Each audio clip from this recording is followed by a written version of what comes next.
Welcome back to Sturge Tropia. This is Sturge, yes, on ancient Greece. I'm enjoying the architecture here. It's pretty darn amazing. And these huge statues that dot the landscape from time to time. And right here, we're at the Thebes teleporter, looking off into the distance at Mount Olympus, which we will go to later in the Great Adventure. I'm here in ancient Greece, in the town of Thebes, as a gladiator.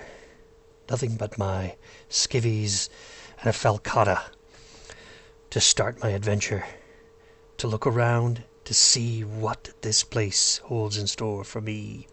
I'm a loner, a rebel, a man with a sword, looking for great adventure, here with the shadow of the sun.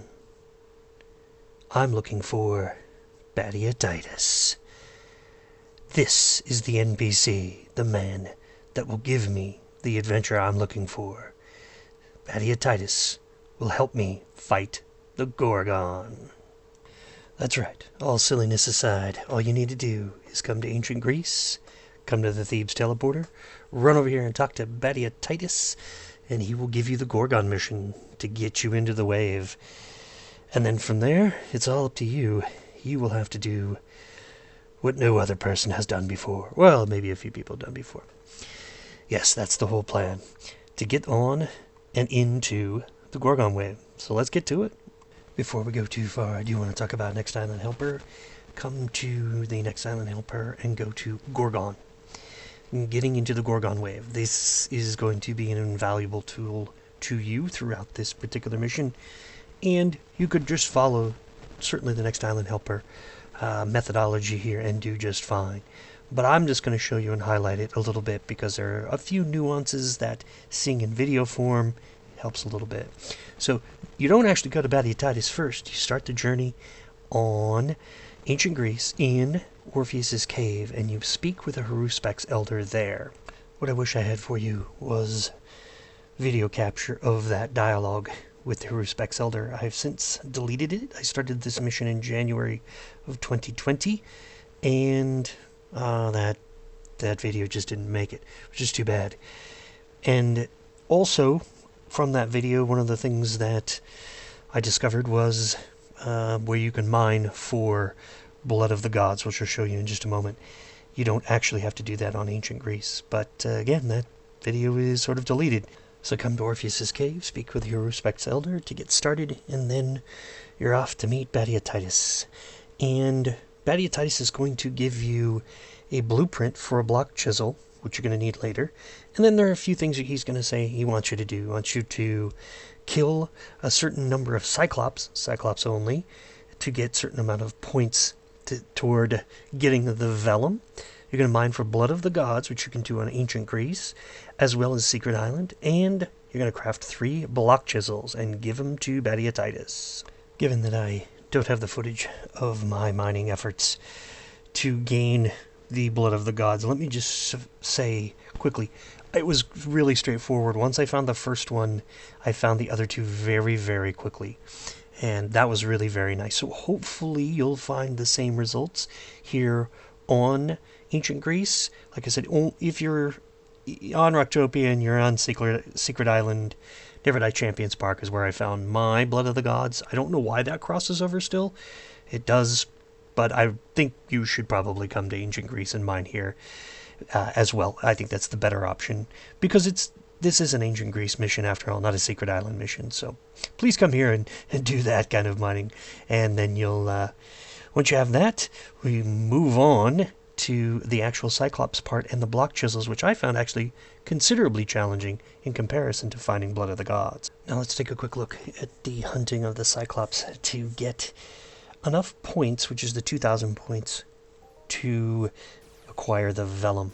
And if you noticed on the Next Island Helper website, you could see that the War Chief, the Cyclops War Chief, which is actually, I'm right here next to this Syracuse teleporter, gives you 24 points. So I'm going to be shooting as exclusively as I can the highest maturity Cyclops. And these are easy. I'm using a AR Matrix LR30. You could use an AR Matrix LR10 for this matter.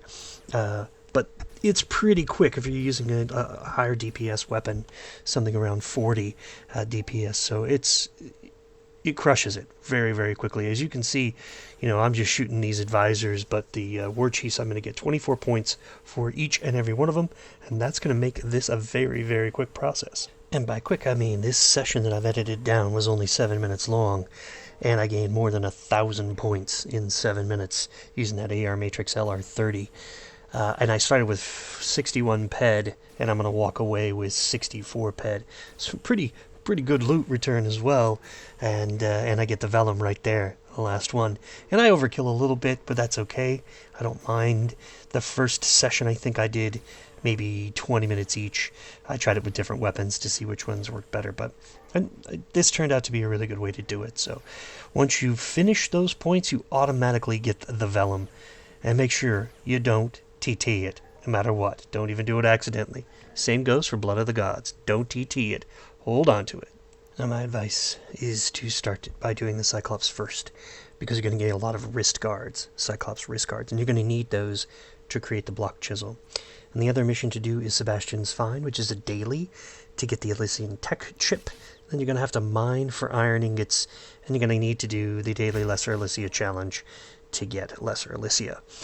Those things all come together, and outstanding. You're ready to go. So I started with 8 clicks for this particular blueprint, and I only got 2 block chisels. I was really hoping that I would get all the successes I needed out of those 8 clicks, but that didn't happen. It took me another 9 clicks to finally complete all 3 block chisels, which I think is probably going to be a pretty standard way of looking at this. You should start off with at least 20 clicks worth for this particular blueprint. Now, I started with like 82% success rate. You probably, if your engineering skills higher than mine, you may have a little bit better, but this has a no QR rating blueprint, so you're going to start from the basics, And so I recommend 20 clicks, which will cost you roughly 101-ish ped to start to do 20 clicks to get 3 block chisels. Fortunately for me, on my 17th click, I decided I would actually only do them one at a time, so I just bought all the materials I needed from a local shop, the Lesser Elysia and the iron. I'm like, I'm just going to click it one at a time until I get the block chisel. And then I got one worth 25 ped, which was actually quite a few block chisels, because they're 5 ped apiece. So, that's 5 block chisels. That's pretty hilarious, isn't it? And sad, of course, because now I have all that extra material. But at least I have 3 block chisels. And with all 3 things, the block chisels, the Blood of the Gods, and the Vellum completed, it's time to return to Badiatitis. Alright, back at Thebes, it's time to return to Badiatitis and turn in all of these things that we have acquired over, almost 2 years now. Blood of the Gods was quite a while back. Here is the dialogue for Badiatitis. It's a bit long-winded, but you should read it. I think it's really cool. It adds to the story quite a bit. But I'm going to skip past that, and if you'd like to read it, certainly you can pause, or you can just do the mission yourself and read your way through it. But then we're going to click on I'm ever so happy to help. Alright, now all we need to do is to click on OK, and we'll drop in the items we need. The Vellum, certainly the Blood of the Gods, and the 3 block chisels that took forever and ever to make, and hundreds of ped. And we'll move forward there to looking at the actual estates themselves. One thing I do want to mention, as I come screaming in my quad-wing interceptor to the estate of Lucius, is that all of the estates have a teleporter. And the problem is that I'm going to show you, I can't collect all of those teleporters, and I don't know why that's a little bit of a bug. Many of the teleporters I can collect, but not all of them. And no matter how much I run around and do the thing, the teleporter just doesn't activate for me. So that's something that just takes a little bit of time. It didn't appear to matter whether the mission was activated or not. You see this here. I just can't get the teleporter. Can't pick it up. I can teleport from it, but that doesn't necessarily give it back to me so that it's a place that I can teleport to. You're going to go to the 6 estates, and you're just going to have a little dialogue with the estate manager who's standing right by the estate interface, I suppose it is. And this is a reward for those who've actually killed the Gorgon and gotten the token at the end of the mission. I'm not going to go through all the estates, though. This is something you've guys got to do on your own. It's pretty cool to go and see each and every one of the estates. Some of them have been filled with players' items, and others, like this one, have not. Now let's quickly return to Badiatitis yet again, and we should be good to go for the next portion of the mission. Again, there's quite a bit of dialogue here. I'm just going to cut a lot of that out. If you have yet to do this mission, you can certainly go through and read it. But if you have done the mission already, then you've read it before. So my advice is to read it if you haven't done the mission, because it's going to come up anyway. So the next thing is, there are 3 things you need to go and find. And these 3 things, as I'm showing on the map, are actually, well, the hidden help is really close. So let's do that first.